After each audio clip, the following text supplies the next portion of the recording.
Good evening, and welcome to the Dr. Kennedy Podcast. The Dr. Kennedy Podcast is sponsored by the Daniels Foundation for Impact Investments and Development. That's the Daniels Foundation for Impact Investments and Development.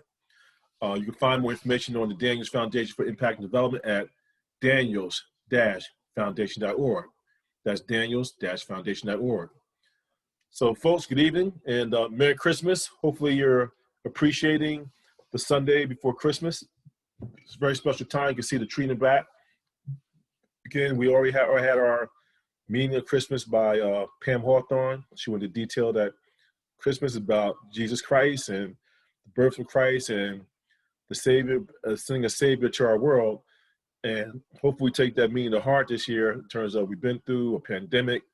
We've been through things with an administration that's very insensitive, despite your politics. And so just a lot of things that we need to be very thankful for. So with that said, I'm very thankful for our guest tonight. Mr. Aaron Howard from Linden, New Jersey is here to talk about what he's been going through, what he's been doing, a little past Big East basketball. He's an original Big East when the Big East was bad. Aaron's out there with Patrick and Mike McKay and Corny Thompson and Chris Mullen. And Aaron was one of the originals out there down there in Villanova. So we want to talk about how he transpired from, Linden. Be interested to find his interaction with Newark during those times, where he played his ball, did he go and play ball in Newark, kind of things like that, his formative years. And Aaron's just an all-around good guy. Long as, we just had Craig Nunn, another Villanova product. I consider Craig a Villanova product, and Aaron's a Villanova product. And if you know anything about Villanova, it's just first class all the way, and Aaron represents that. So with that introduction, on the other side, we will see Aaron Howard, and we'll say thank you to Aaron. Happy holidays. Again, please think about giving to the foundation during this Christmas period. The foundation is doing some very good things. We're doing financial literacy.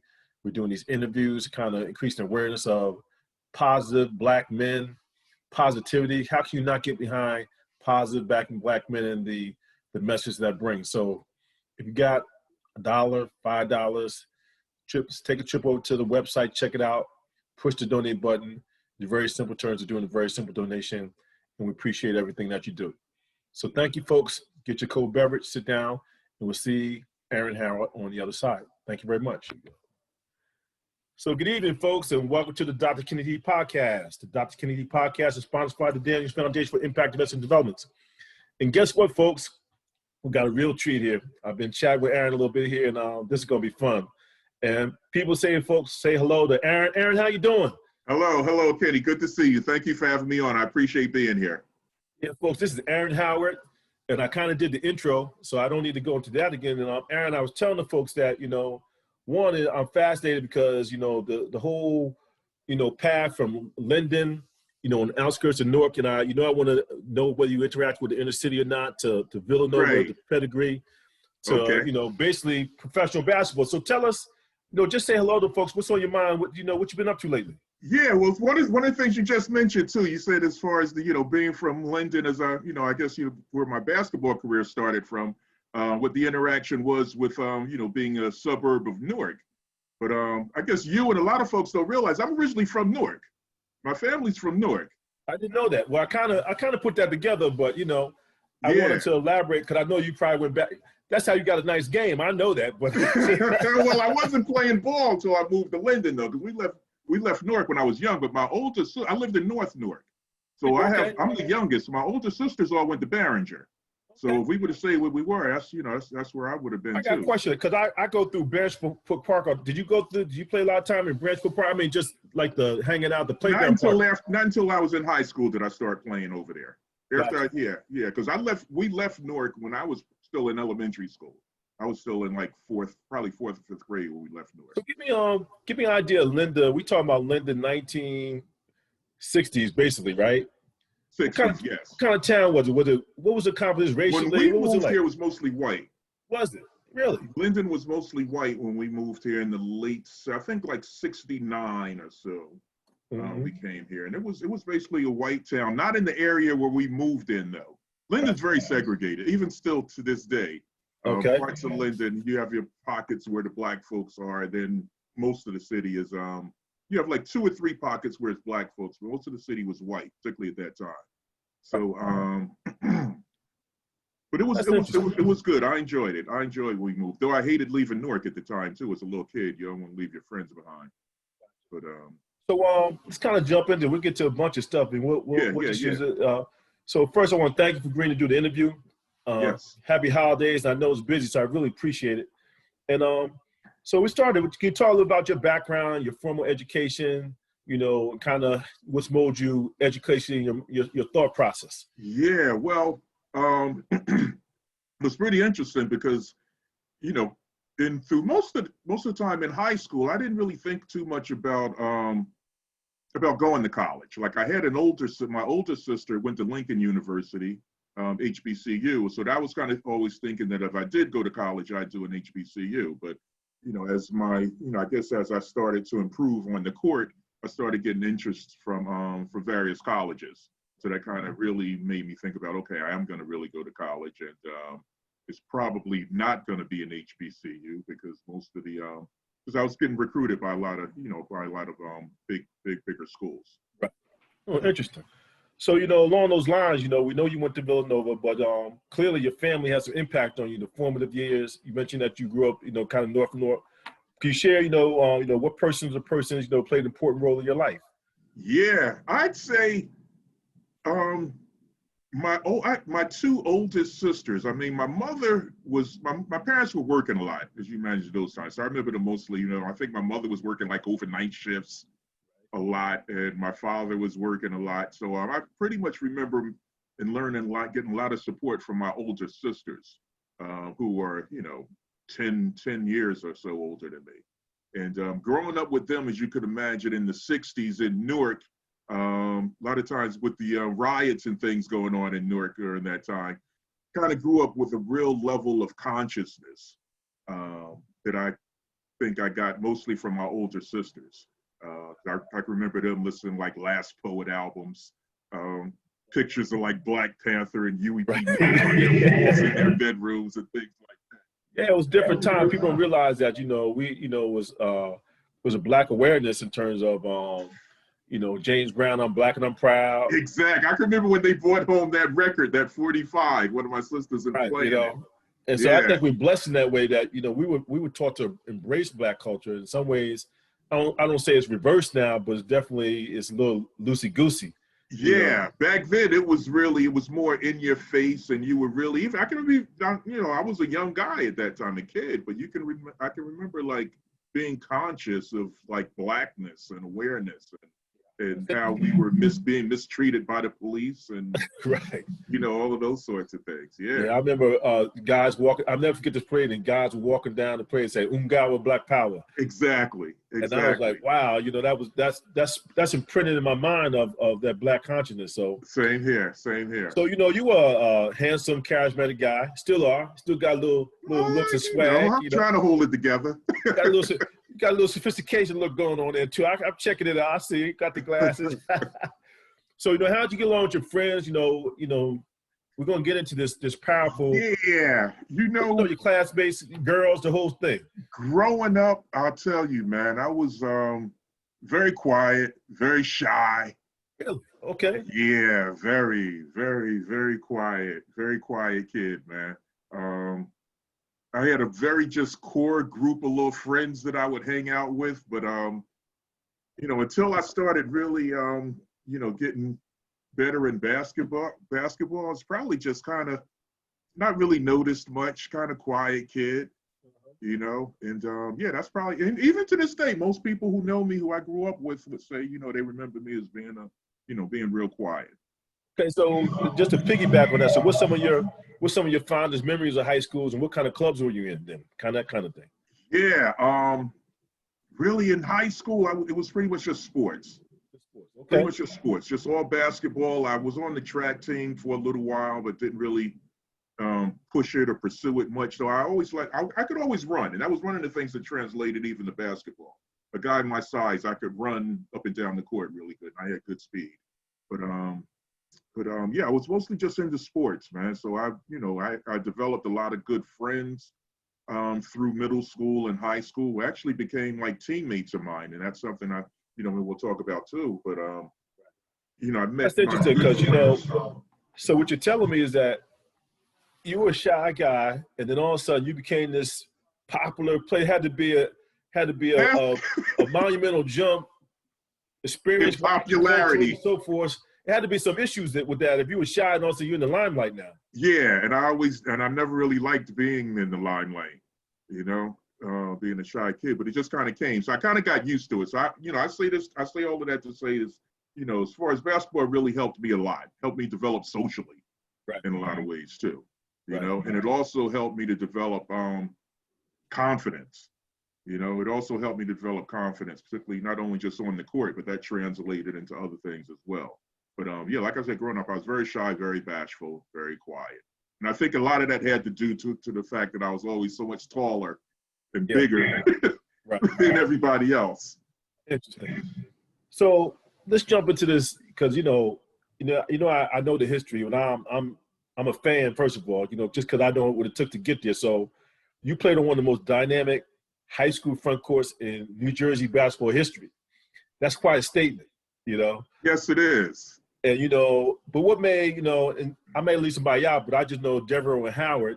I'm sure I don't know if Peoples was part of that. Exactly. But And we I kind grew of up assumed, and together. I know he went on the upslot, had a great career with my buddy James Gist, and they went to the Exactly. Yep, I remember this. So we all kind of followed each other indirectly, and I saw the road. You kind of looked up, and said, "Oh, he went to the national championships." But get me into what was special about y'all, the camaraderie. What sort? What was real special with us is that we grew up together. Okay. Me, Daryl, Roosevelt, our starting point guard in high school, Byron Strafford. Yeah. We were on the same teams in elementary school in fifth grade. So we could, if you look at old school pictures, the old PAL pictures, right? Yeah, it's like it's like 10, 12 years old. We've been playing together since like fifth grade, sixth grade, seventh grade, eighth grade. We played PAL up through freshman team, JV to varsity. So that was probably one of the most special things is that we were homegrown. We were a homegrown team. So you think about, while we had such great players on our high school team. In fact, we had like 6 or 7 D1 players on my high school team. I saw that. And we all grew up together. Right. Now, I know Calvin Duncan. Let me throw him out there. I was going to mention Calvin. Yep. Calvin was a year or two behind us. But Calvin came through Linden. I was associated Calvin with Elizabeth, but he was Linden. No, he was Linden. Yeah, I grew up with Calvin. Calvin grew up like 3 or 4 blocks. I think, we played Elizabeth. Elizabeth knocked us out of the quarterfinals in, I think, 78. No, that was 70. Yeah, it would have been 78. They knocked us out of the quarterfinals with, what's his name, the big boy Elizabeth back then? John McDaniels. John McDaniels, big boy. Yes. Where did he go he went to Rutgers. He went to Rutgers and then Seton Hall and then back to Rutgers again. He did, Which you don't hear happen a whole lot, but yeah, he kind of switched. But he was a beast, and so yes, he was. I associated Cal with Elizabeth, but he was with Linden. No, Calvin came up with us. Calvin came off the bench for us when he was a 10th grader. Wow. He came off the bench with and we had to get a little to his back because, of course, he had. Now you must have hung out in Richmond a little bit together when Calvin was down. Well, when I moved down to Richmond, he was already down there because he just graduated from VCU. Right. And the apartment I moved in on Staples Mill Road, well, that's where Calvin was living too. Gotcha. Right. So he's the one that said, "Oh, if you moving to Richmond, move down here with me," and blah. So we were actually neighbors. I don't know if you remember townhouse apartments. Yeah, no townhouse. Yeah. Oh, that's where I moved at when I moved down there. That's where Calvin was living. Wow. So unfortunately, your buddy Daryl passed away. Yes. Whew, that one hurt, man. Yeah, it had to hurt, and it was special. I don't think we all know that we go to these programs that might not be perfectly matched for you, but he was a beast also in terms of his ability, and he could ball. He did well at Seton Hall, but he could have gone further. I think he had a lot of injuries when he was, if I remember. He was always telling me he was hurt a lot. It seemed like it at Seton Hall. Right. So when y'all were at Linear Senior, how'd y'all do? How'd y'all senior year? Did y'all win championship? Very disappointing. We had a disappointing. It was disappointing, man, and I'll tell you why. we had such high hopes. We thought we were going to go undefeated Glad we and didn't win play y'all. everything. And we didn't. And we didn't. We lost in the counties. We were upset by Plainfield. By Hank, my boy Hank went off on y'all. Hank, and let me tell you something about your boy Hank. And this is something I say all the time. Like, I played in Union County in my year. We had a lot. There was a lot of good big men. We had John McDaniels at Elizabeth, who we played twice. Burnett Adams was at St. Pat's. The guy Mike Siegel, 6'7" guy, was at Union. Your boy Foster was at Plainfield. He was a good 6'5", 6'6". But one of the things I say about Henry Foster, man, they upset us in the semifinals at Union County tournament that year. And I say one thing, man, about Foster. And I had known him because I've been playing against him since like middle school, man. I remember. But he played me so good that game that they beat us. And I always say that my senior year, he probably played me better than anybody did in that particular game. All the fundamental stuff. And I was going to ask you about him too. He was very fundamental, man. Oh, very fundamental. And he couldn't play guard. Yeah, he couldn't play guard, but he was undersized. He was undersized, yeah. He was 6'6", and so for us, he was playing really power forward when he was a small forward. Right. And that's because we needed him to rebound. But if I was coaching the team, I would have put him at the 2. At the 2, he was a very good player. I think he was a very underrated player, man. If they had played him at the 2, he went overseas and played. In fact, I keep in contact with him. He went overseas. Are you in contact? Tell him I said hello. Yeah, he's on Facebook. I think we're Facebook friends, and I think I hit him up one time, and I didn't hear back from him. Yeah, but I'll tell him. And I went. He's over in Australia. I went over and visited him. We hung out, had dinner. Really? Yeah, we had a nice time. Very good player. He's happy. His father just passed. I heard that too, and he had a sister. I remember his dad because we used to do summer leagues around Union County. He was always with his dad. And his sister was good. They were a sports family. The sister was good in basketball. Exactly. And Union County back in them days, y'all were up and coming because we was the kings. Y'all were the thing. East Orange. It was all East. It was all Essex County, man. When I was coming up, it was rough. We had to go through Wake, Montclair. And then, as you know, when you kind of whatever it is, when you got a rep like that, you get everybody's A game. Exactly. I remember we were reading the Star Ledger all the time, just following all the Newark and East Orange schools. Right. And so, back then and I don't know why our coach did it. Like our biggest guy was 6'3". And so these days, like for example, like you mentioned, Burnett and John McDaniels, I don't know how we did it, but basically we battled them tooth and nail for rebounds and winning. Right. But back then it was common to have 6'3", 6'2" power forward, that kind of thing, and then it's now, interesting. Do you remember this, man? It seems like I remember we came and scrimmaged East Orange preseason. We did. That's why I remember playing against y'all. That's why I remember playing against. That was our senior year, right? Yep, I played against Calvin Duncan. So I kept telling Calvin, I know I busted you, Calvin. He's like, no. But Calvin's, we had a good time because I would see him around Richmond. He's a pastor, minister. Yes. And so we would just have some good talks and reminisce. And he was real friends with my buddy Bobby Hurt. Okay. Yeah, I ran into him shortly before he passed, as a matter of fact. And Bob was a good guy. And so, and everybody got along. It was competitive, but everybody got along well. Because, like you're saying, we need to turn this now because, I talk about your recruiting. So you went to Villanova, but who could it have been? What was the 1, 2, 3?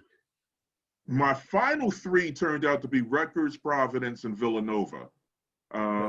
And I had narrowed it down that way because I knew earlier on that I didn't want to really go far away from home. So that's why I said, Philly was probably going to be about the furthest, or, I was considering Providence at the time too. But, I was getting recruited by a lot of big schools, Minnesota, a couple of Big Ten schools. No ACC, but pretty much everybody else, though. Pretty much everybody. So why Villanova? What sold you on Villanova?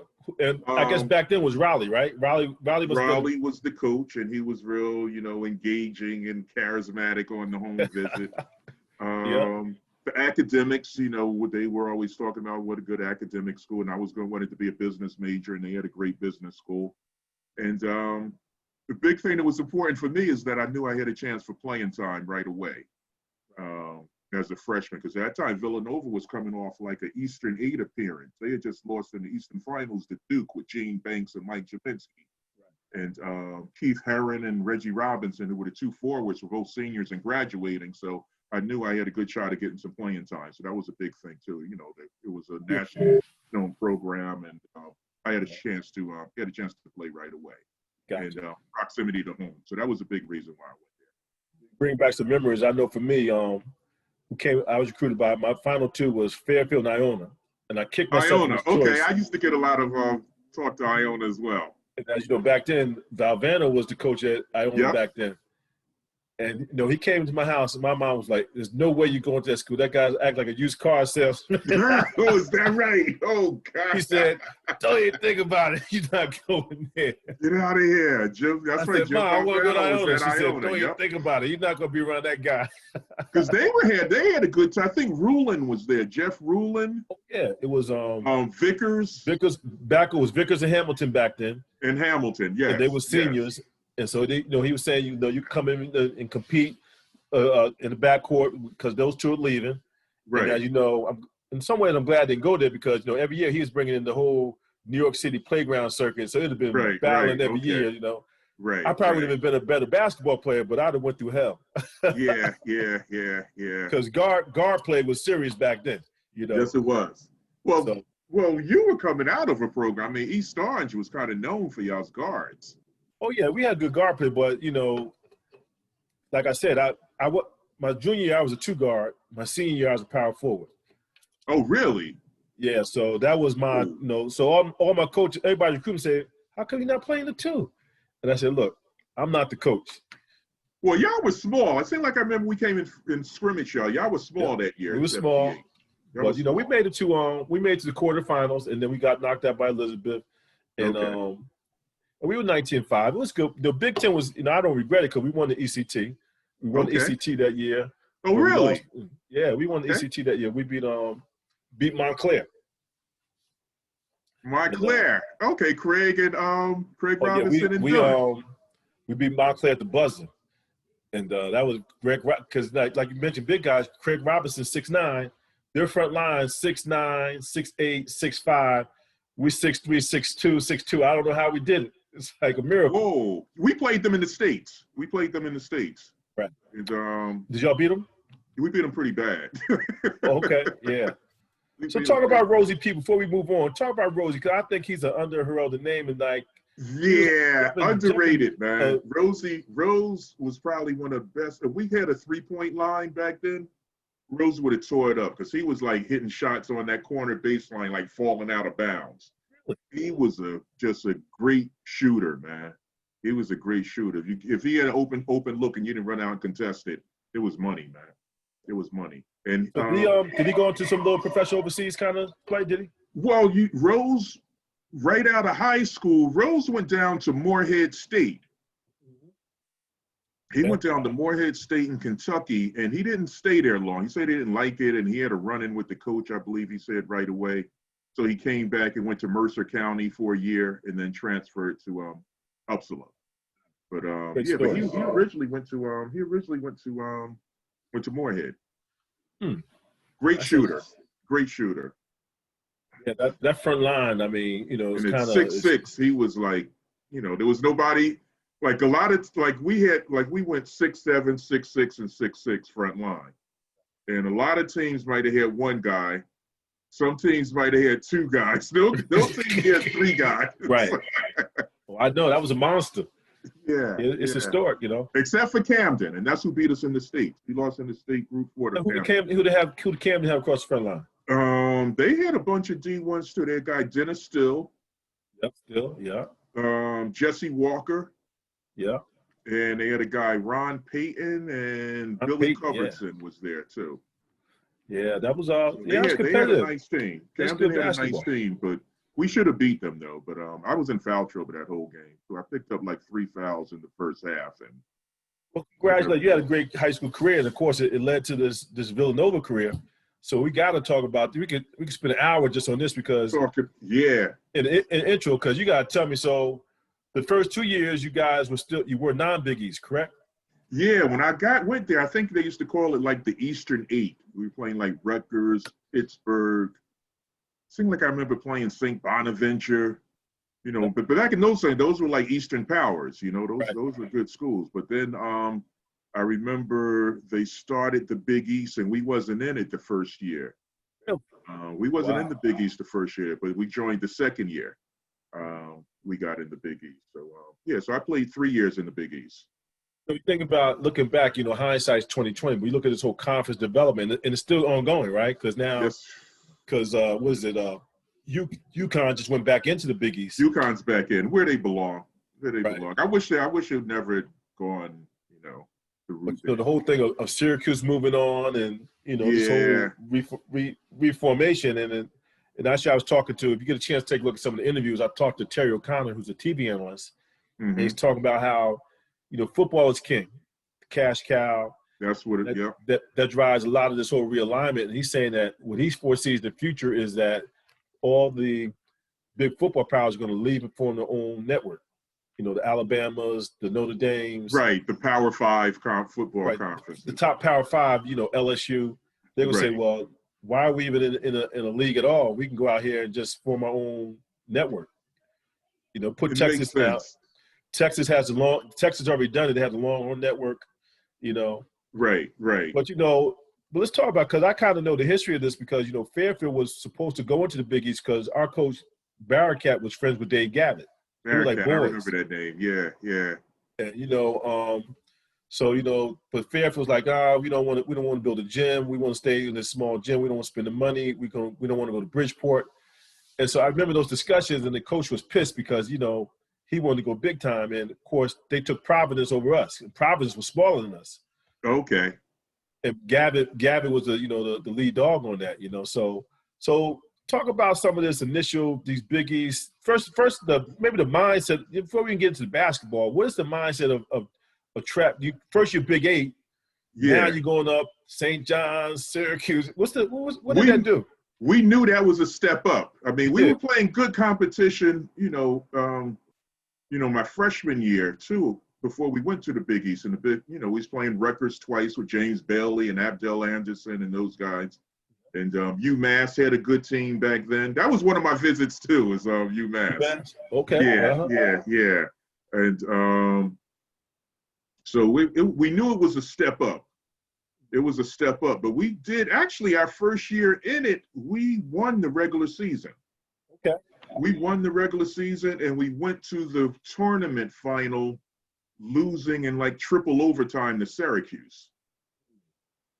So we knew it was a step up, and it was. And I saw, it's funny, man, because that bump from college, and you know this too, that bump from high school to college, right. It's a big difference, man. It's physical, difference. The body, in terms of the size, the physicality, right. And you're playing, you come in as a skinny 18, 19-year-old, and you're playing against what looked like you guys are playing grown men. Well, talk about some of board now. One of my guys I lived with after Fairfield and college was Mike McKay at UConn.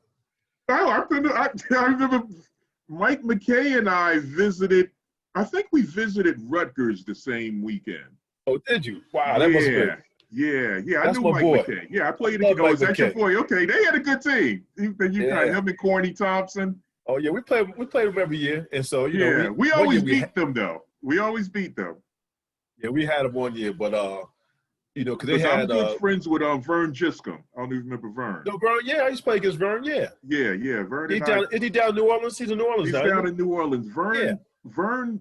I was working in that convention center arena thing, and Vern was too. So we kind of ran into each other like at different conferences and all, because we were in the same jump shot. He was small. Yeah, him and Carl Hobbs. Yeah, they were small, man. I'm like, where do you find these two little guys from, man? They were small. But man, Carl Hobbs was so fast, man. He might have been the fastest guy. He was fast. Yeah. Little scatterbug, but so you know Mike McKay. Yeah, I know Mike McKay. Mike McKay was real good. Mike McKay was a good player. So you talk about physicality, but what about the whole thing about mentally what it took to stay at that level? And then the point is that you at Villanova, you gotta go to class. It's like Yeah, they don't play So around with that. it Yeah, had to be a struggle. I mean, Villanova did not play. You're thinking about you got Patrick Ewing in right. Georgetown, and the next morning you got a test in Right. economics or something.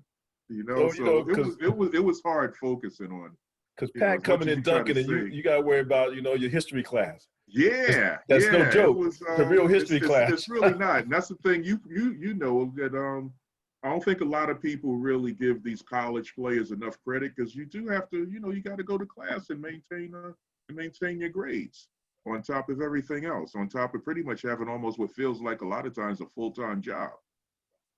But talk about who was on the team now. I know was Pannone there when you were there? Yeah, John Pannone was a year behind me. So I played a couple of years with John Pannone. Rory Sparrow I played 2 years with. Played with Rory. Yeah, I played with Rory 2 years. Wow, that had to be special. You Yeah, it saw was. some good Rory was a guard good play. player. Rory was such a good defensive and real solid player. I played with Alex Bradley. Yeah. The That's a guys good who name. won the first championship in '85, Eddie Pinckney, Dwayne McClain, Gary McClain, they Played were all them too. freshmen my Freshman. senior year. Yeah, so I So played you were the with old Eddie. dog. Leading Yeah, I was I was the only around. senior. Yeah, I was the only senior on that team. So I got a lot of questions there. First, let's go to Alex Bradley first. Lakewood boy, right? Talk about this game because he was nice. He was how tall? What was his size? Alex was a good 6'6", 6'7". Okay. From Long Branch. And Long the year Branch. before us, 77, they went undefeated. They were number one in the Right. state. Long Branch went 30-0. Yeah, he was nice. So Alex was a very good player. Then he played with the Knicks right out of college. He played 1 year with the Knicks, yeah. He was drafted and he made the team. That's a great story. So, and he graduated from Villanova. He graduated from Villanova. That's a great story. Why doesn't it be talked about? Here you got Alex Bradley, a Villanova graduate. That's special. He's still down in Wilmington, Delaware. Me and Alex are real close. Me and Alex stay in touch now.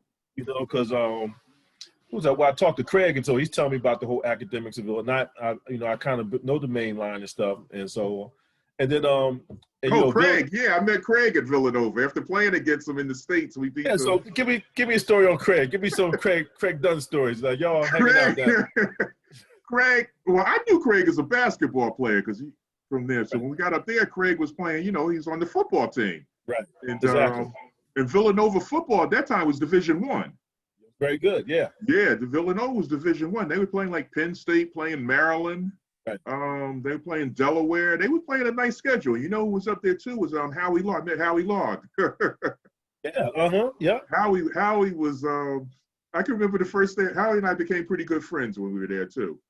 Wow. And he was a real cool guy. Howie, I don't know if Craig mentioned him. I didn't get a chance to watch the whole interview you did with Craig, but he didn't mention. I forgot. That's the name I did. I should have threw that name to Craig. So, but where was Howie from? Because Howie was from somewhere in Massachusetts, outside of Boston. Wow. And I'll tell you something else too. Howie could ball. Howie could ball. Howie was 6'5". Like he's an athlete. He's a hell of an athlete, so I kind of see it. And he could dunk. If Howie could have walked on, Howie was better than all the walk-ons that we had. Howie could really play basketball. Well, you have to throw in this interview, then. So give me a plug. You saying that they put it on the air. Howie was a good basketball player. He could have played. He was better. There was guys who was getting minutes on the team who I think Howie was better than. That's it. That's really interesting, Yeah. Howie was a good basketball player. So now we got to talk because I think Rory Sparrow is special just because, I kind of, the whole guard. So now he was kind of slight of build, right? What was his size, Rory? He was a good 6'2". He was 6'2". Okay. Yeah, Roy was a good 6'2", kind of slim but sturdy. Roy was quick, very smart ball player. No turnovers, always under control. Not flashy, right? But Roy, I saw Roy hold his own against some very good point guards, and he had a lot of good point guards he had to go up against. Lois Moore, I remember him. Yeah, Lois Moore, Mount Vernon, yeah. And Lois Moore dated a girl at Fairfield. In fact, his wife was from Fairfield. Okay, is that right? So he used to come up there talking smack. We'd be like, man, we thought, he's this little left-hand guy. We're like, man, he killed us. He was a good player. Yeah. Lowesmore was good. Lowesmore could play. Was he West Roy Virginia? No, was that West? No, he was. Lowesmore he played went to West Virginia. West Virginia, I thought so. Yeah, he Yeah. went to West Virginia. Yep, Lowesmore was at West Virginia. Wow. Yeah, his wife was from And, Fairfield. who else we played? Who Roy used to? We used to play Duquesne. Norm Nixon. Oh, Norm. Oh my God. Roy yes. used to have to battle We up used with to go down. Norm We went Nixon. down Duquesne. That was a hell of a trip there. We went down and played Duquesne, and because we had my first year, we had Joe DeSantis. Okay. And Joe All-American. He went down there against Norm Nixon. He got a little awakening. Well, they had some big freshmen who came in my year too. They had some 2'6'7" guys. I don't know if you remember them. Atkins. Duquesne was no joke back. That was a good program back then. Yeah, still kind of still A10 basketball. There's no joke. Are they in the A10? Yeah, the A10. Yeah. Okay. BCU on that. Okay, but yeah, back then Duquesne was a real good program, man. Yeah. So we got to talk about going into the, you got some of these road trips. Must have been a beast. Like you got to go Georgetown. You ever do a Georgetown St. John's road trip? Yeah. I think Georgetown. I think we were catching the bus down to Georgetown, and I remember the first couple of years. Let me see. When did we start playing though? Yeah, I remember I used to have to guard Sleepy Floyd. Yeah, Sleepy Floyd. The thing about Georgetown, I'll tell you what, because I used to play I was like the defensive guy on our team. So I could guard 1, 2, 3s, and 4s. Whoever the highest scorer was, that's who I was guarding. You get a paycheck today just for that.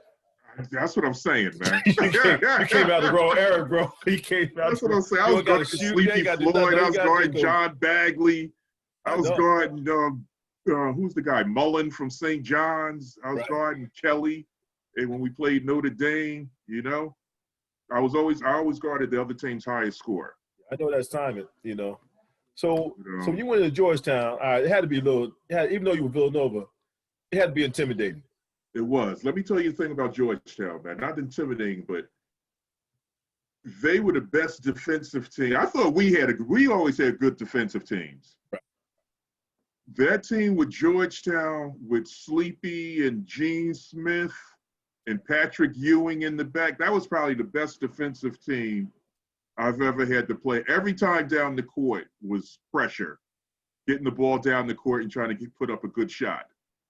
That was probably the best defensive teams I'd ever seen. But I'm thinking about it, because you got Pat, because I played against Ralph Sampson. In fact, Ralph and I so did we. Yeah, we played. Ralph and I are distant cousins.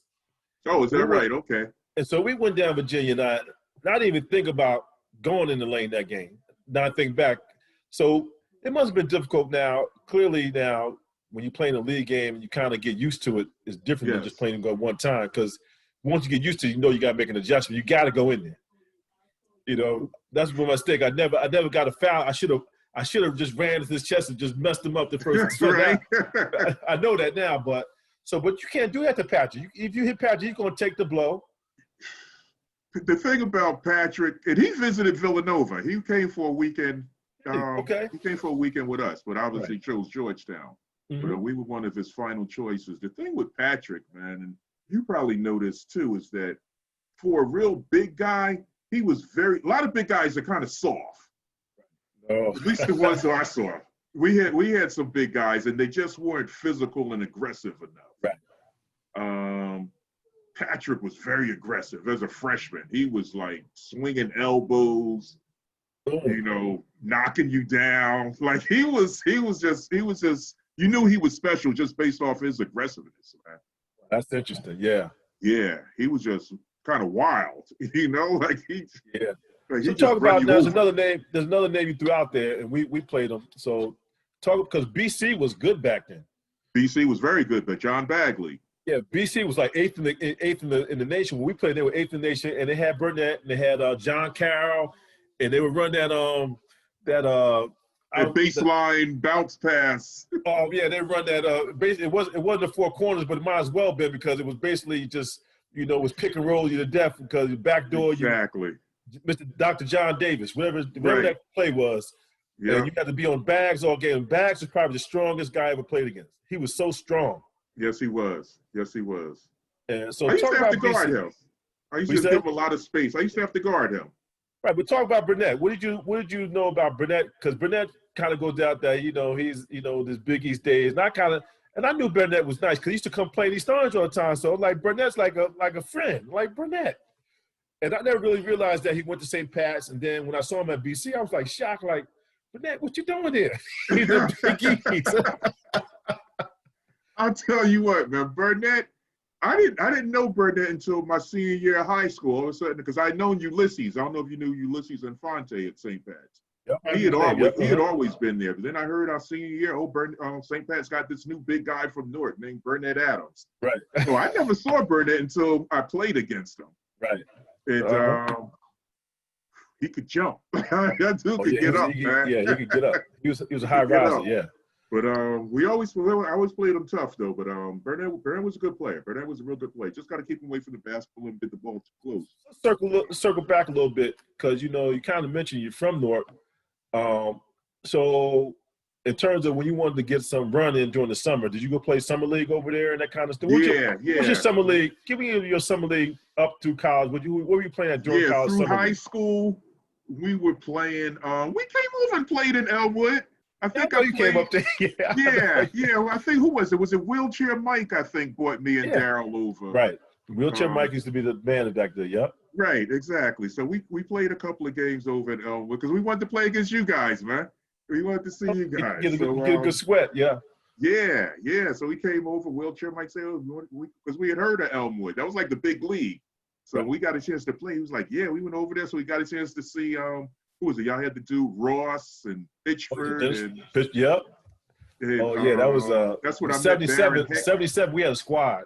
Yeah, I got to see those dudes. Like, okay, these guys I be reading about in the paper all the time. It was a big deal for me and Dow, man. I'm telling you, to come over there and see y'all like in person, man.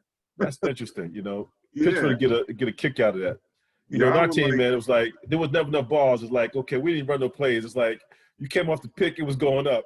So, right. But that was a big deal for us when we came over that summer, and we played up in Branch Brook. Played in Branch Brook, played in Jersey City, had a league. Right. Yeah, we were playing all over. All over. So you go around and play the circuit. Yeah. Did you ever go play any ball down the shore? Did you go down? Did you play that? I never played in the Shore League. I never played in the Shore League. Because they had that kind of pro league down there outside that bar down. I forget the name of it. Yeah, I remember that. That was a big. I never played down there. Down there. Gotcha. Yeah, I played in the Jersey City League outside, and like I said, Branch Brook and Elmwood, and there was other different little leagues around in Union County too that we used to play in. But it was a big deal. So I need to get one more basketball question. Then I want to jump over to some, because I know you're doing some education work. You're in the community, so I want to get your viewpoint on that because I want to. That's really the purpose of all this. Basketball is nice. Right. Folks want to know. The only reason we do it because folks want to know. You kind of, that front line, people don't realize that, you probably could just talk about that. Because I went out there, trying to do a little research, getting prepared for you here that, folks out there talk about that front line of, Devereaux, Peoples, you guys. It was special. It was special.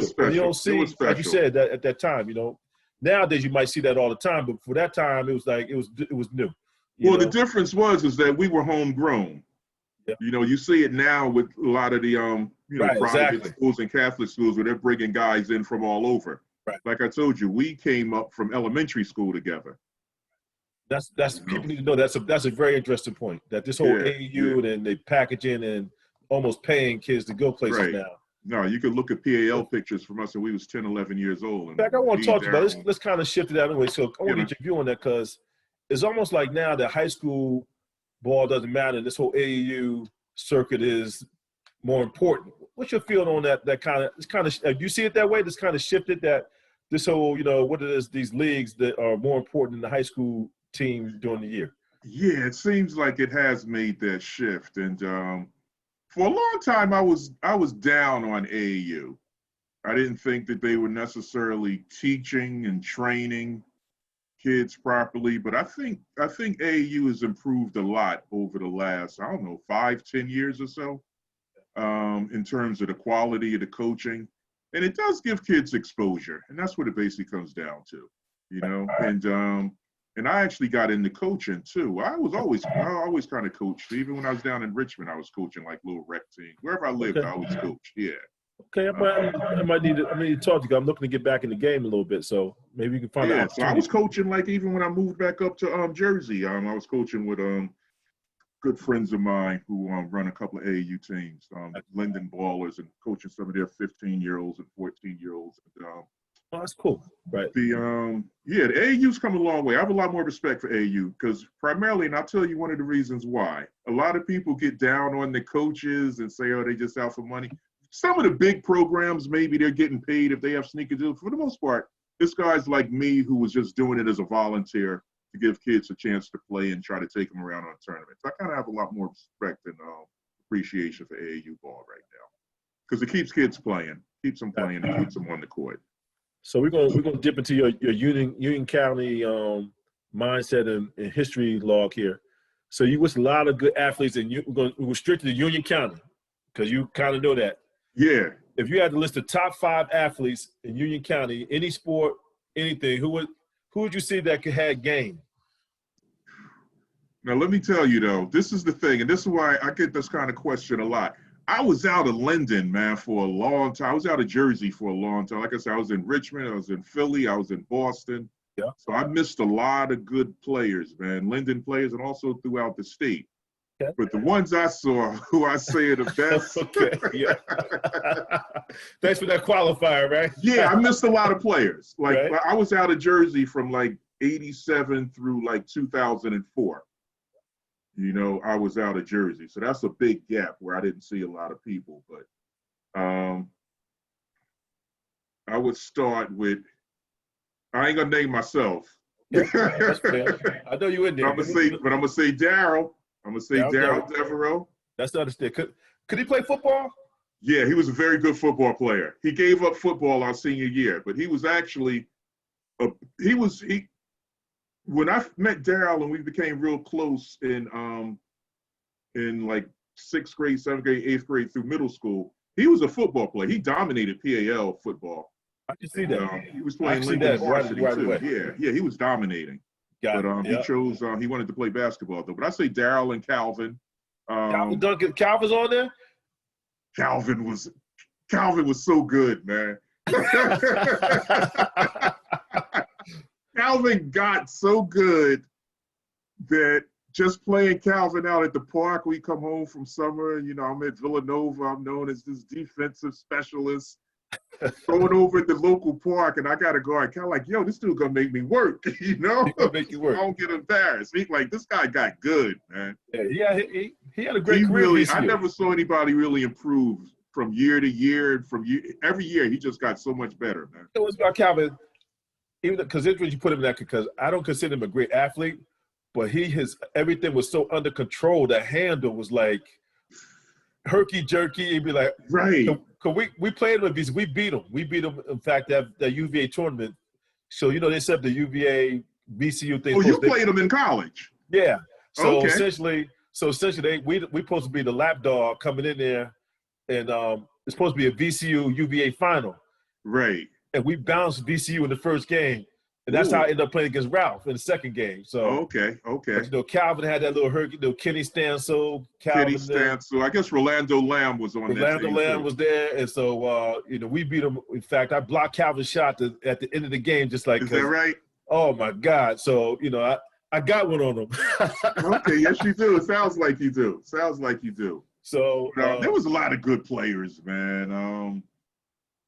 He was a couple of years behind, but I knew Kenny Fields was going to be a beast. Ken Fields, that's a good name there. Yeah, I knew he was going to be a beast. I think right? He was a 10th grader from Plainfield has some great teams, man. I don't know Billy Roberson from Roselle. Yeah. Greg Cook from Roselle. There was some great players over here. Back in them days, we didn't really get much shine over here in Union County, man. Well, in the 70s. That's because. You know, you gotta play somebody hot every game, man. It's like it's you know, y'all had our own little thing going on over here though. But Greg Cook, that's a name. Players. Man, he was nice. Who? That's a throwback there. Greg Cook, you know. Greg Cook. Oh yeah. So now a good buddy of mine is Roy Henson. Did you ever play against Roy? Never played against Roy. I was a Okay. couple of, no, I've never played against Roy. Even at no, never played Not him. at Rutgers? Okay. Rutgers, no, never played. I guess he was a few years behind me because I never was on the court. I was on the court with Bailey and Abdel from Rutgers and Now Elvin. Roy came out of Franklin. Would that's not considered Union? That's kind of a little No, further that's down. Middlesex County, I think. Middlesex. I think that's Middlesex County, or it might even Because be I Mercer. know that Roy and Hank knew each other, but I'm not sure the connection. Yeah, Was no, there. I never even knew. I never knew him. Never knew him. Okay. Never knew Well, him. that's interesting. Thanks for that. That's fun. Kind of that. So let's kind of shift gears here, go to a little of the whole sociology of the Black community and so forth. Yeah, I know you got your ear to the ground, and I consider you a friend. You kind of a grassroots guy here. So could you talk about some of the struggles you see in the Black community, and what are some possible solutions that you might see as a possibility? Yeah, it's interesting how I'd always had a deep appreciation for education. I always kind of believe, kind of harped into you throughout high school. Education is, get your education, get your college degree, even if you're going there to play basketball. So I always had that mindset that I wanted to, make sure I earn a degree and take my education serious. But I'll tell you what happened though. More than a couple of years ago, I started. When I moved back to Jersey, I was running I was running a recruiting business out of my house. I was working with a recruiting firm for a while, and I said, I can do this myself. So I started my own recruiting firm, and I was working it out of my house, placing primarily creatives like marketing and advertising positions. Mm-hmm. As the recession hit, my business started going down, so I started to supplement my income, substitute teaching. Yeah. In the London School District. Uh-huh. So I was substituting up at Linden High School. And just being up there in that environment and seeing kids with so many issues, man, in terms of taking education seriously, getting into trouble, missing school, not doing well in class. So I started really looking at it from in terms of I don't know, I like to kind of analyze stuff. So I started kind of looking at these kids like, why is this kid struggling in school? Why is he, because sometimes I'd be in the classroom with another teacher, and sometimes I'd be running the classroom myself as a substitute, but you see just different challenges and issues.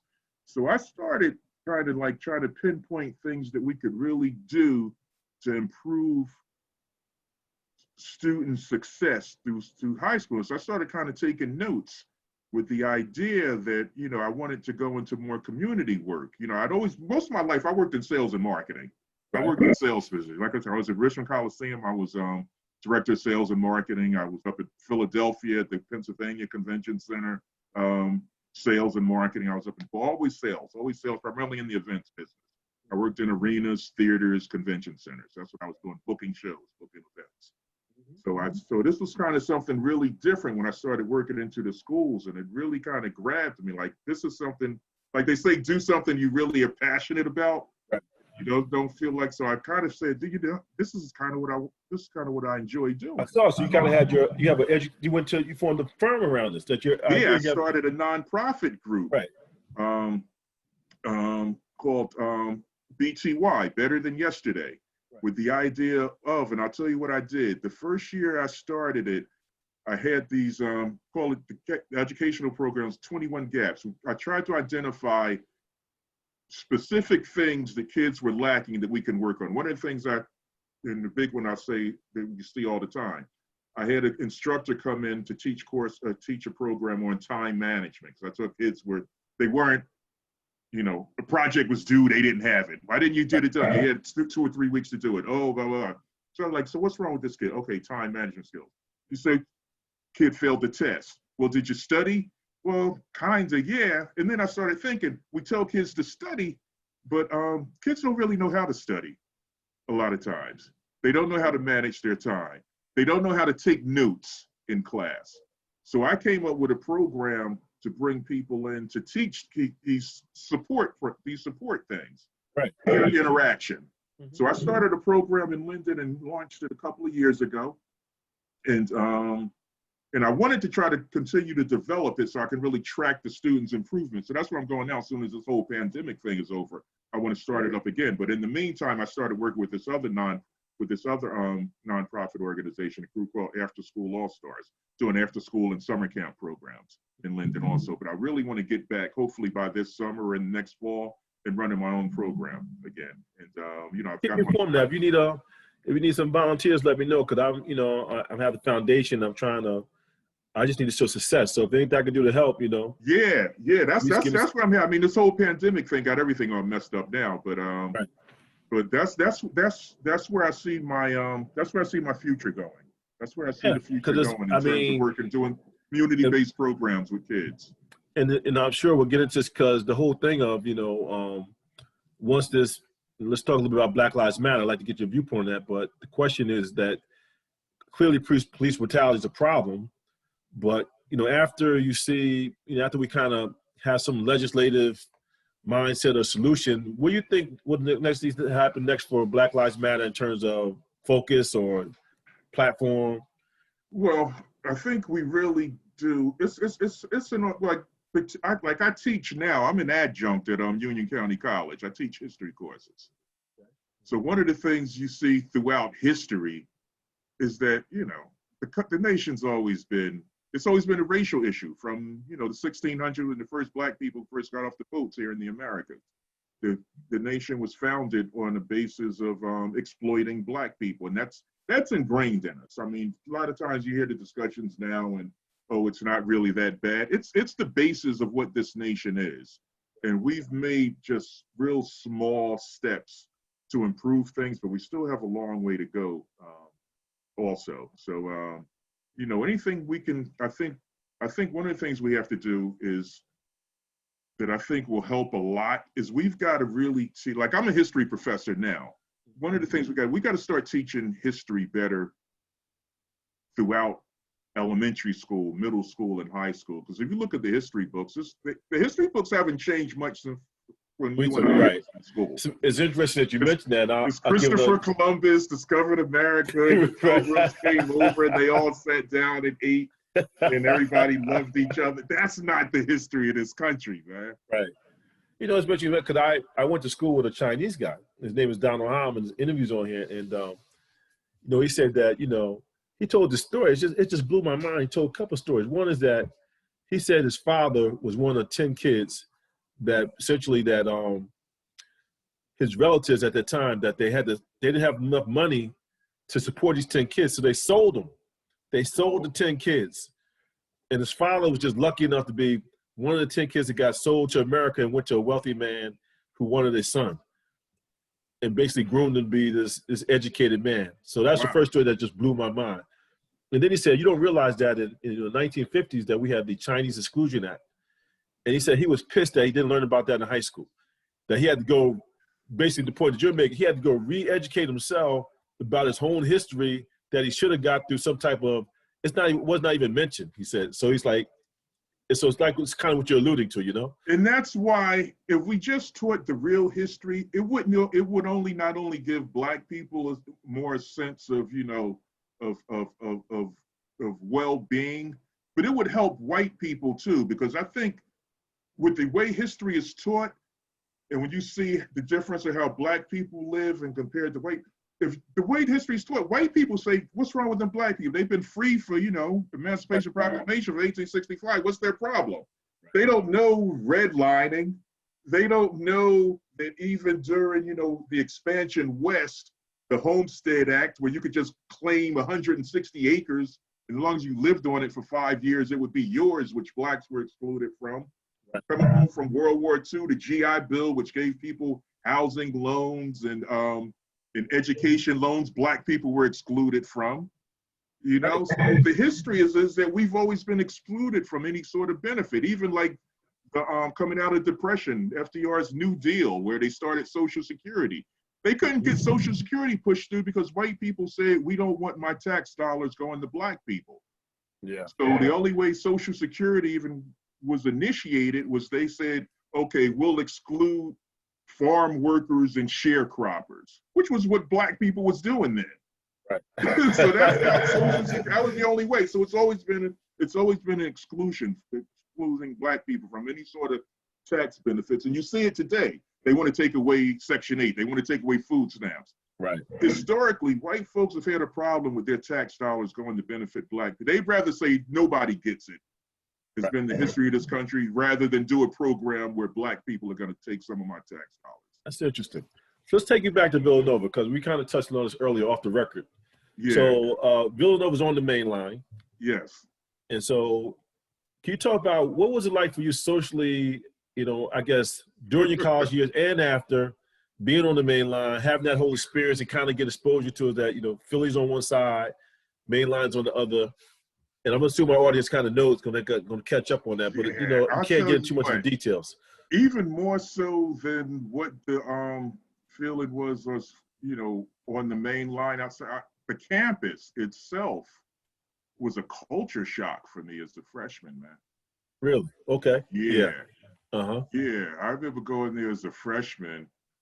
Well, I know that. Yeah, it had to be some good things and some bad things. Because I thought I knew white folks from, Linden High. Was at that time it was still supposed to be white, but these was a different type, rich white kid, preppy white kids whose fathers was like, SVP at American Express and Boeing executives, and their tuition. The father was just writing a check, paying Villanova tuition every semester. So, boat shoes. Yeah, exactly. Alligators and all of that. So it was like a real, but I'll tell you what, though, this is the thing, too, that really hit me, though, as a freshman, and it always stuck with me. And that's why there's so many issues with the police. Really? Is that I used to hear stories from these white kids as freshmen. You're sitting around on the weekend and you might be drinking a keg, which I'd never seen before. Right.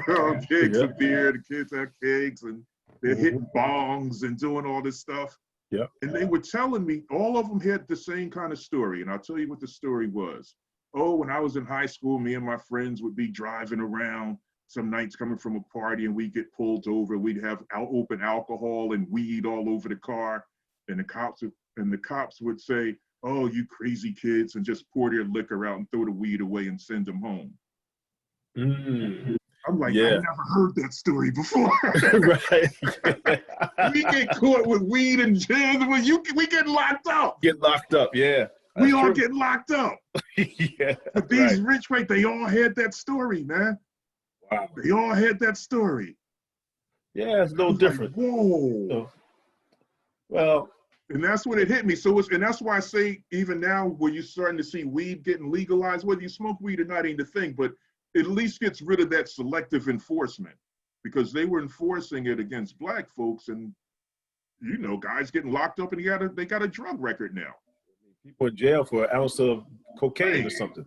It never happens with white kids. Right. In their communities, they're not locking up white kids for riding around with weed and open bottles of liquor in the car. They just don't.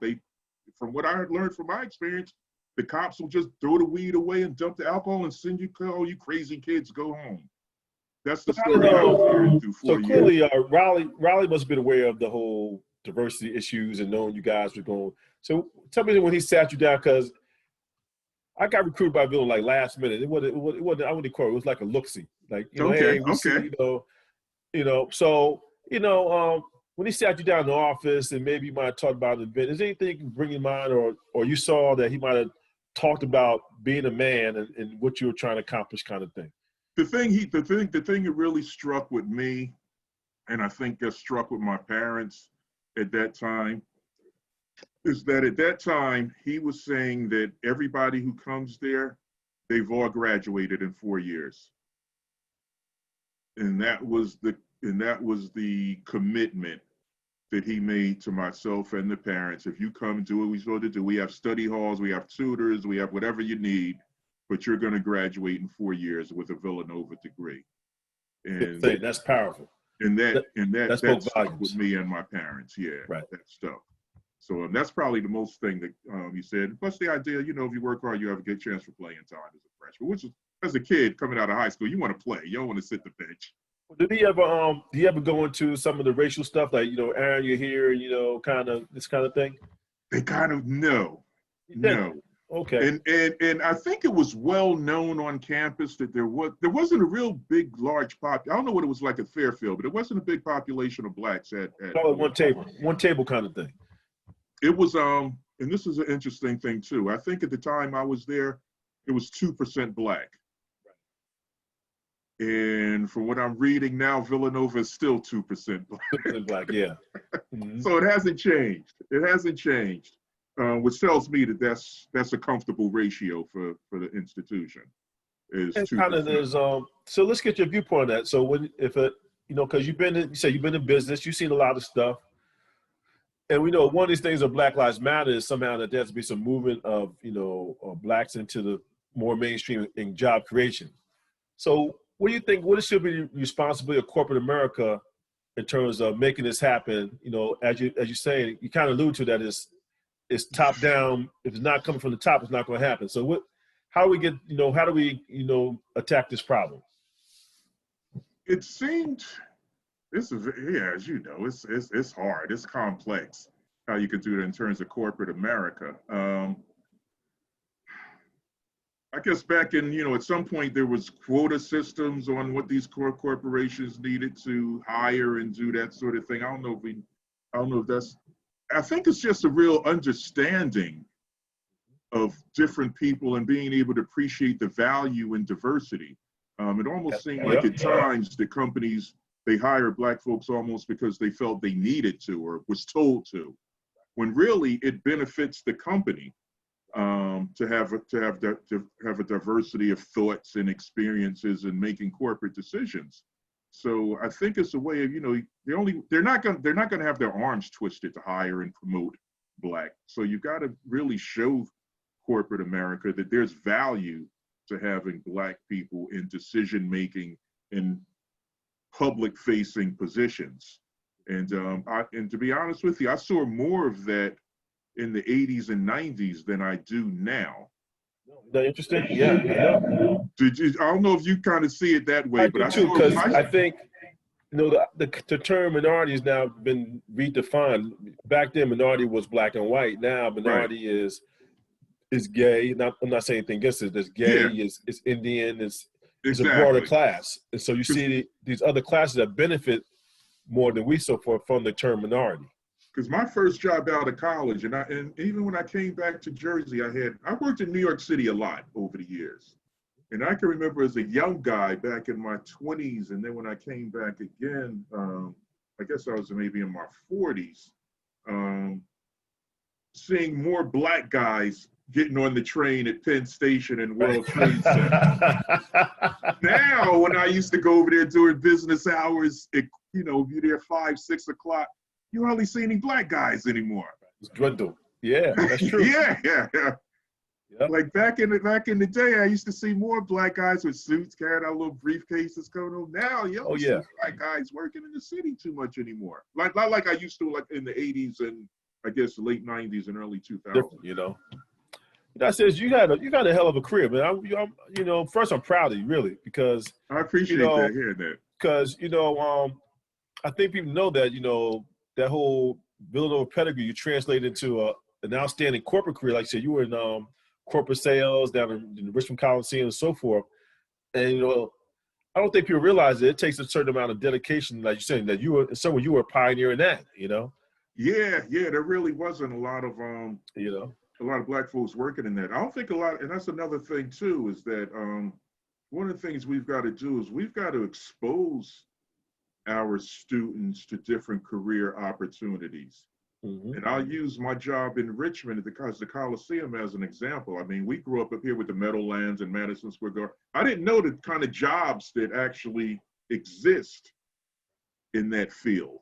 I just kind of fell into it because I knew some guys from Philly who were running the Spectrum at that time, who said, "Oh, we're starting a management company and we got a new contract down in Virginia at the Richmond Coliseum." So I kind of started down there doing group sales and all. But we've got to expose kids to different career choices that they don't even know really exist. And I look at the job that I had in the arena and convention center business, where those are nice, well-paying career jobs that I don't think the average person knows that even exist. You go to a concert and you go home and you think the building's closed down until the next concert opens. No, it's a lot goes on. Yeah, So let me, you know, we run up on an hour, but a couple more questions I want to throw on you because it's interesting because so you're a young black man going into New York City, and I'm guessing at the age, but I guess it's, as you said, 40, but I guess it's the second part of your career after Richmond. Yeah. So late 30s, 40s, going to New York City. So what did you see in terms of some of the attitudes of, let's just say middle class white America towards you? And what? Because you must have seen, you must have seen a lot. I'm saying you saw a lot. It's like you can't you know what I saw, unfortunately, is I think a lot of times folks were intimidated by me. Wow, really? That's interesting. I know you're going with that though. Yeah. They intimidated. I'm only 6'2" and light skinned. Yeah, I mean 6'7" big black dude, man. Oh my God. So it was hard to develop relationships with like my bosses who were always white, because I always got the impression that they were kind of intimidated by me. Yeah, I get that. I know. Yeah. So I think that a lot of instances that I was, overlooked for raises and promotions and that sort of thing. And then you'd see like, I don't know, it's just a different culture. It's just a different culture where you have, white guys growing up in a certain socioeconomic standing. Then you have somebody coming from more of a blue collar black background like myself and like a lot of black people will come up from. And there's just not a lot in common on a social basis in terms of I had the Villanova experience, and that helps in corporate wise in terms of just being able to have conversations and, the little banter that goes back and forth before a meeting or, something along those lines. But, it's those little kind of, I think, interactions that I think are still a drawback for us because we don't have the same life experiences that they have. And I think a lot of it has to do with that you hear about the wealth gap between blacks and whites, and basically I look at it as that means we can't live where they live because we don't make as much money as they make. We can't vacation where they vacation and in the frequency that they do. So we don't have that same kind of ability a lot of times to interact on a corporate level with them, where the people skills and the common hobbies or travels and things. So all those things I think have an impact. The soft skill and the soft skill. And that's what I try to do with my 21 Gaps thing. Like part of the program too, we had I had this lady who taught etiquette. Thank you, please, how to do a table, a formal. I can remember one of my first jobs out of college. We had a formal banquet with like the top VPs at the bank. My first job was at Chemical Bank. I don't know if you remember Chemical Bank in New York. Chemical, yeah. It was one of the big 5 New York banks at the time. I was going through the thing, and I didn't really know the table setting on a formal, all the forks and plates and glass. So that's one of the things I wanted to make sure that I taught the kids in my program. It's funny. It's funny what you mentioned it, but I know I used to, I was in finance. I was usually the only one, and I would go to these conferences, and networking was a big thing. So usually before a conference, they have a pre-meeting dinner or reception of some type. Right. So you walk in and you see, and it goes exactly what you're talking about. Everybody else is in there talking and getting to know each other, and they're not talking business. They talk about where they went to vacation in, and right. What their families are doing and where they went. This and or the businesses that their brother runs and shoot the breeze, and then you walk in and like, hey, like, where do I go with this? What have you been up to? Right. And then, you gotta give your spiel, and they're like, oh, it's a little different, yeah. So it's just so much, man. It's very complicated, but and of course And of course, you blend over time. You Yeah, blend oh up. yeah, you learn how to You blend up. maneuver in those kind of corporate environments. But I'm thinking That's one of of the the reasons young. I say I don't want to go back into corporate anymore. Yeah, it's cool. Well, Because I now it's a got blessing. You sick do of your that. own thing. So, Yeah, right, but right. in some ways, maybe the marketplace will have to come to us a little bit and be reversed. That would be interesting. That I think Yes. some of that. In fact, I had a speaker, Cafelli, and he flipped it. He said, "Well, look, you might have a young white teacher that wants to go teach in an urban neighborhood, and the question becomes, what does she know about a young black male that's struggling, except what she sees on TV? So now she's got to come and learn. Now it's flipped, right? And she has to get some knowledge of urban culture and urban slang, and just because someone says a dirty word, it might not be a dirty word. And that's the thing, man. You got to and that's what I saw from even like when I told you I was working for in the Linden School District for a while, substituting, is that teachers are still the teaching profession is still primarily a white woman's profession. Yeah, And interesting. and even now, as a adjunct instructor in college, I get young black, now it always blows me away, where I still get young black guys coming up to me after class, like telling me, "You're the first black man teacher I ever had." I'm a college These student. guys I've are in heard that so many college. times. Yeah, they like, thank you. They're in college. Yeah, they say thank you. Yeah. And then you see in high school, you see black boys getting in trouble, and it's not always a discipline issue. Sometimes they just don't communicate with the teacher. It's like a clash of cultures, where you have some of these teachers dealing with kids who they don't understand these kids. Like, they're scared of them, I think. Right. Oh yeah. But they see everything. They see a lot of things as a discipline issue, and I say that's a teachable moment to talk to them, not send them to the office and get them in ISS or detention. Right. So we need more black teachers, man. I wish more black men, young black men particularly, would consider the teaching profession. Yeah, it's like a low number. Like Cafelli says, something like 2% black men in It wouldn't teaching. surprise me, because I remember reading something a couple of years ago. I think still primarily 80% of public school teachers are white women. Yeah, it was a real low. I was like, it's hard to believe, because you would think that it'd be an attractive lifestyle with the summers off and certain things. Right. That's, Right. I think that's so important, man. And like I said, when I hear guys telling me, and they're in their first and second year of college, and they're telling me they've never had a black male teacher before until. Well, Aaron, I could talk to you for 3-4 hours. Yeah, I know. It sounds like we could go on for a long time, man. Because this is, but before I let you go, because we've got to run up on an hour here. But you mentioned this thing, because I think, kind of in on a positive note, you said teachable moments, and that's, as we know, this, that's kind of a coaching term. Exactly. We know that, and I'm thinking that's really interesting that we have so much upside here, because there's so many teachable moments in terms of where we are in terms of society and economics of particularly the black community. It's like almost every, where you're talking about healthcare or education or income, there's so many teachable moments, finance. There's so many, a lot of this stuff can be learned. We know it can be learned. Right. And a lot of it can go away. So, kind of going forward, what are some of your hopes and dreams that you see in terms of teachable moments? Yeah, I really want to, hopefully by next year, I want to really get this program going in full swing, and get What's different program again? So we get a shout out. 21 Gaps program. The whole kids kind of develop better student skills.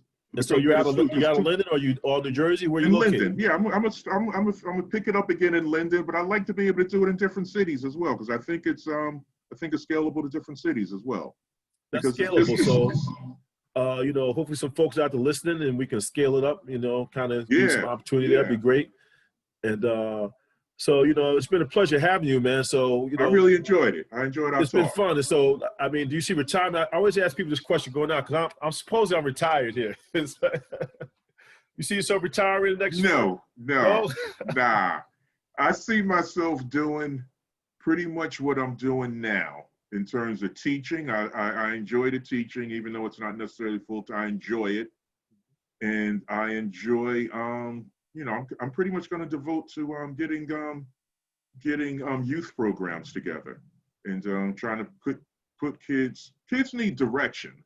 Right. And one of the things that I see is that, and this is what drives me to that end, is that you see kids struggling in schools. And like I said, I try to say, what skills is this kid lacking that we can, teach them? Like I say, study skills, note-taking skills, peer interaction. But one of the things I really think about is that every kid doesn't have the support that's needed at home to set them on the right track, whether the parents are inattentive or they're busy working a lot. Like I told you, my parents are always working. Right. So my real role models growing up, I looked at as more as my older sisters, probably more so than I did in my mom and dad. And I think a lot of kids don't necessarily have getting good direction, but still somebody's got to do it. Somebody's got to help these kids and mold them and direct them on the good path. And I think a lot of weight a lot of times gets put on the schools and teachers. You hear people, oh, the teachers aren't teaching these kids. Like, I don't know if it's the teachers, but some things you learn at home. And if you're not learning them at home and you're not learning them at school, and you let this kid go from 12 to 15 to 18 to 20, and now they're like an adult, and there's like just certain people skills that they don't know, and people might start to view them as ignorant, when really the point is they just haven't been taught. So my thing is somebody's got to teach them, and that's where I'm going to come in to fill the gaps. Hence the name of my program. There's a real need for that. So there is a real need. Yeah. So well, Aaron, we're coming up on an hour. So first, I want to say thank you. Thank you. It's been a pleasure. Now, thank you for inviting me. Yeah, I really appreciate it. Now, I'll send you a file of this out. The recording. I'll send it to your email and all that.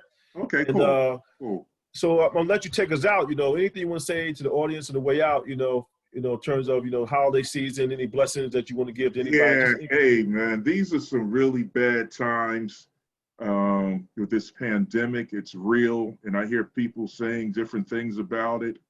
And I'm not going to wear a mask, or reverse, I am going to wear a mask, or it's all a fake and it's a hoax. And this thing is real. I've lost 3 family members.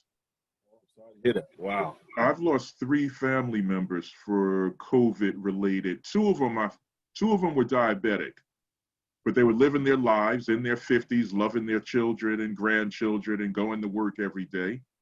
So, I mean, it's real. So I would say, just stay safe and do the things you're supposed to do. Wear a mask and try to limit your time out and get around people you don't know. But do the right thing. And I say this to my students too, let's just try to come out of these next few months healthy. You might have to buckle down for the next few months, and you can't go out and vacation or eat out as much as but let's just try to come through this healthy. Beautiful. Well, Aaron, it's been a pleasure. I'm a black snowbird, so I'm in Jersey now sometimes. So hopefully we cross paths. I'm going to make sure of it. Let's stay in touch. Let's stay in touch. And let's definitely hook up and do some good things and try to build on this teachable moments. I really appreciate that. Okay, sounds good. Thank you so much, Kenny. Good talking. Hey, happy holidays, Aaron. Same to you. Take care, brother. Take care. Peace.